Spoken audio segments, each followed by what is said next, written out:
लढेंगे जीतेंगे मनोज दादा तुम आगे बढ़ो।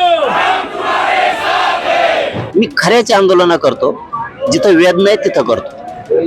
मी राजकारण आंदोलनात घुसून देत। हे गरिबांचे लेकर आहेत आणि यांचे वेद नाहीत। आई बापा तिकडे कष्ट करतात हो, तिकडे बघा, इथं नको बघून काय उपयोग नाही। तिकडे रातभर पाणी देणे, लोकांच्या कामाला जाणे, पोरांना पैसे पाठवणं, लाखभर पोराचं वाटोळ करा म्हणजे पागल समजता काय तुम्ही? लोकाला न्याय होईल बघू, कस का होत नाही बघू। मागच्या 5 ते 6 तासांपासून एमपीएससीचे विद्यार्थी सध्या पुण्यातील भिडे ब्रिज जवळील पटांगणामध्ये बसलेले आहेत, आंदोलन करतायत आणि त्यांच्या आंदोलनाला पाठिंबा देण्यासाठी मराठा आंदोलक मनोज जरांगे पाटील आलेले आहेत। आपल्याबरोबर खुद्द मनोज जरांगे पाटील आहेत। पाटील, तुम्ही पाठिंबा देण्यासाठी आलेला आहात। विद्यार्थी 5 ते 6 तासांपासून इथं आंदोलन करतायत। काल रात्री सुद्धा त्यांनी आंदोलन केलं, बऱ्याच विद्यार्थ्यांना गुन्हे सुद्धा दाखल करण्यात आलेले आहेत। तुम्ही आज आलेला आहात, विद्यार्थ्यांनी काय मागण्या मांडल्या तुमच्याकडे? त्यांना ते सरकारच्या चुकीमुळं जाहिरात ती 2025ला जानेवारी किंवा डिसेंबर मध्ये निघायला पाहिजे, जुलै मध्ये निघाली निवडणूक। सरकारचे चूक आहे, सरकारने दुरुस्ती करून या सगळ्या पोरांना 1 वर्षाची सवलत दिली पाहिजे।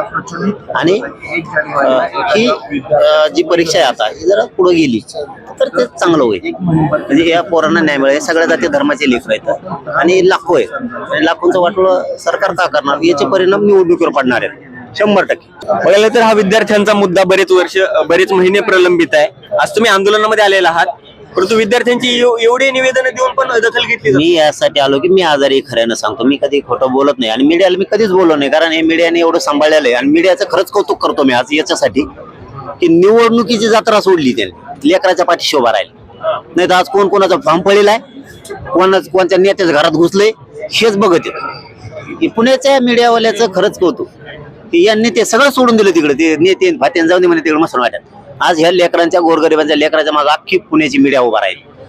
का कौतुक करायचं नाही? तसं मला आज फोन आले आजारी असून सुद्धा की आम्ही फाशी घेऊ, नाही तर औषध घेऊ। म्हणलं पाय पडतो बाबा तुमच्या, असं वाईट करू नका। मी लगेच पुण्याला येतो आणि मी तातडीनं तिकडून इकडे निघालो।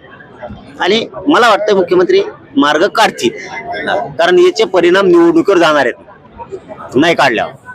तुम्ही फोनवरून बऱ्याच जणांशी बातचीत केली आहे, विखे पाटलांशी फोन झाल्याचं समजतंय, आणखी कोणाकोणाशी बातचीत झाली आणि काय बोलणं झालं? झाले हो, मंत्री महोदय आपले आशिष शेलार साहेबांशी बोललोय, विखे पाटील साहेबांशी मंत्री महोदयाशी बोललोय, अण्णाशी बोललोय, मोहोळ अण्णा मंत्री महोदयाशी, उदय सामंत साहेबांशी बोललोय। बरं, मुख्यमंत्र्यांच्या ओएडींना सांगितलंय, शिंदे साहेबांच्या ओएडींना सांगितलंय। पालकमंत्रीच खरं कुठं गाडीनं ते का झोपले काय? त्याला इतके मोठे पोरं दिसणार आणि निवडणूक सुरू असली तरी हे लेकरं तुमचे आहेत ना, असं काय करता? लेकराकडे बघितलं पाहिजे नाही, सगळ्या जाती धर्माचे लेकर आहेत। उद्या निवडणुकीचं बाजाबाजी त्यांना हे भावी अधिकारीत खरं तर याच भावी अधिकाऱ्यांवरती अशा प्रकारची वेळ यायला नाही पाहिजे, सरकारची चूक आहे म्हणून नाही यायला पाहिजे। आता बघूयात ना काय होतं ती। मोहोळ साहेबांनी काहीतरी मागितलंय मला वाटतं, आता पोरांकडून लिहून पुन्हा काढतील मार्ग। 10 वाजता तर मोकळे होतील ना। निवडणुकीचे फॉर्म मागे घ्यायचे, जत्रा चालू आहे, लक्ष्मी यायची आता, बैलाचा पोळा भरलेला सगळ्या गडबडीत येते। रातभर तर मोकळे असतील ना, मी रातभर वाट बघू, नाही तर मग सकाळी बघू। मग आमचं गाभा आहेच, आमचं गाभा मग आता तिकडे बिथरलाय आला महाराष्ट्रात। ते म्हणतात चालायचं का पुण्याला? झाले फोन सुरू आमच्या पोरायला, यावं काय मी तिकडे म्हणून। मला ते कानात सांगत येत, लगेच तिकडून फोन यायला लागले। मग आमच्या एकदा ट्रॅक्टर जीपान ट्रक भरून निघाले आणि रिक्षे फिक्षेच असतात मग आमचे सगळे, रेल्वे मग गप्पा येऊन जातील सगळं गाबा इथं। तर मग संभळीचा पंचायत होईल फडणवीस साहेब। आणखीन आमचा विश्वास आहे, दळून देऊ नका, तुमच्यावर मार्ग काढा। 4 तारखेला एक्झाम आहे, विद्यार्थी तुमच्याकडून अपेक्षा ठेवले, दादा आले की काम पत्ते होतं असं विद्यार्थी कळत नाही हो मुख्यमंत्र्यांना। ती पोरं त्यांचीच आहेत, हे पण त्यांचेच आहेत ना, सोबतच घ्यायची ना। 7 महिने झालेत पोरं तुम्हाला निवेदन देतात, आज अचानक विषय घेऊ नाही। पण मुख्यमंत्र्याला का दोष द्यायना मी? तर मुख्यमंत्र्यांची परवा बैठक झाली आहे विद्यार्थ्यांची आणि मुख्यमंत्र्यांनी त्यांना असं सांगितलंय की आजच्या आज विषय मार्गे काढा। त्या अधिकाऱ्यांनी काढला नसतं म्हणून त्यांना दोष द्यायना। आपण बघू 10 वाजता मार्ग काढतात का, रातभर बघू। आज रात्रीचा अल्टिमेटम आहे, बघू ना आता 10 वाजता बघू, जागा कोण कोण होतंय काय होतंय, पुढं तर होणारच, मग जे व्हायचं ते होणार।